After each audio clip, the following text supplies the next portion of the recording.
우크라이나군이 크림반도의 러시아 통합 방공망을 무력화하기 위해 약 6시간에 걸쳐 총 470회에 달하는 대규모 정밀 공습을 단행했습니다. 이번 작전은 단순히 특정 시설을 파괴하는 것을 넘어 러시아가 지난 10년간 구축해온 난공불락의 방공체계가 특정 임계점을 넘어서는 공격에 노출될 경우 완전히 압도될 수 있음을 증명했습니다.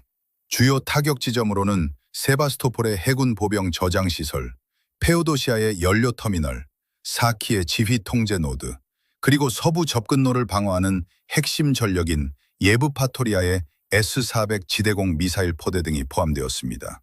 또한 잔코이 물류 허브와 연결된 철도교가 1시간 내에 2차례 타격을 입어 운영이 중단되는 등 병참선에도 심각한 차질이 발생했습니다.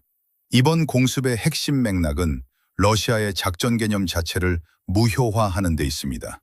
러시아는 2014년 크림반도 강제병합 이후 S-400, S-300, 판치르, 토르 시스템으로 이어지는 다층적 방공망을 세계 최고 수준의 밀도로 구축해왔습니다. 러시아 지휘부는 이러한 밀도와 계층화된 방어체계가 개별 시스템의 실패를 보완하고 우크라이나의 공격을 충분히 흡수할 수 있을 것이라고 확신해왔습니다. 하지만 우크라이나군은 지난 18개월간 서방 지원 미사일, 자체 개발 장거리 드론, 해상 드론, 그리고 고도의 전자전 능력을 통합하여 이 방공망의 포화 지점을 정확히 공략하는 작전 개념을 완성시켰습니다. 이번 사건은 단순한 군사시설 피해를 넘어 크림반도를 절대적인 방공구역으로 간주하던 러시아의 전략적 전제 조건을 근본적으로 뒤흔든 사건으로 평가됩니다.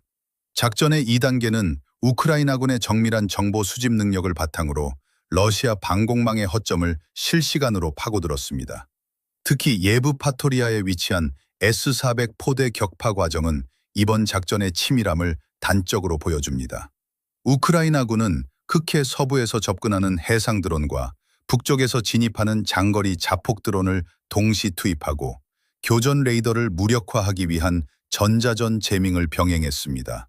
해당 포대 지휘관은 규정에 따라 대응 미사일을 발사했으나 예측 범위를 넘어선 공격 규모의 요격 미사일이 먼저 고갈되었습니다. 결국 약 40분간 이어진 파상 공세 끝에 S-400 시스템의 발사대와 교전 레이더가 파괴되었으며 진지를 이탈하려던 지휘 차량까지 타격을 입었습니다. 이는 장비 자체의 결함이라기보다 러시아의 교전 수칙이 우크라이나가 생성한 고밀도 공격 환경을 감당하지 못해 발생한 결과로 분석됩니다. 당시 러시아 방공부대 내부의 긴박한 상황도 확인되었습니다. 서부 해안에서 내륙으로 15km 떨어진 한 방공연대 지휘소의 연대장은 예브파토리아 포대의 괴멸과 하부 S-300대대들의 과부하 상태를 실시간으로 파악하고 있었습니다. 보고에 따르면 판치르 근접 방어 시스템의 탄약은 40분 이내에 고갈될 위기였고 전자전 영향으로 표적 식별의 신뢰도가 급격히 떨어지고 있었습니다. 이에 연대장은 시스템 보존을 위해 진지 이동 요청했으나 약 45분 뒤 돌아온 답변은 거부였습니다. 정치적 이유로 진지 이탈을 퇴각으로 간주한 상부의 결정에 따라 방공망은 사수가 불가능한 상황에서도 고정된 위치에서 교전을 강요받았으며 이는 결국 추가적인 장비 손실과 방공 역량의 점진적 붕괴로 이어졌습니다. 이후 4시간 동안 이어진 후속 공격은 방어막이 거친 핵심 자산들에 집중되었습니다. 페오도시아의 연료터미널은 남동쪽 해상으로 접근한 순항미사일과 해상 드론의 협공을 받았고 세바스토포의 해군 저장시설은 1시간 동안 지속적으로 유입된 자폭 드론 무리에 의해 점령되었습니다. 사키의 지휘 노드는 전자전 제밍으로 레이더가 무력화된 틈을 타 정밀 타격 체계에 노출되었습니다.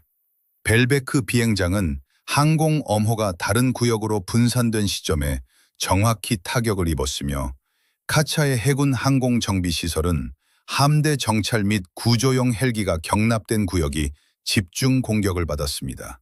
특히 잔코이 철도교의 경우 6시간의 작전 시간 중 마지막 시간에 2차례 타격을 가했는데 두 번째 공격은 첫 번째 공격 후 도착한 복구 장비와 인력을 겨냥함으로써 물류 복구 시점 자체를 대폭 지연시키는 치명적인 결과를 초래했습니다. 이번 6시간 동안의 대규모 공습이 남긴 가시적인 피해보다 더 치명적인 것은 러시아가 견지해온 전략적 전제의 붕괴입니다.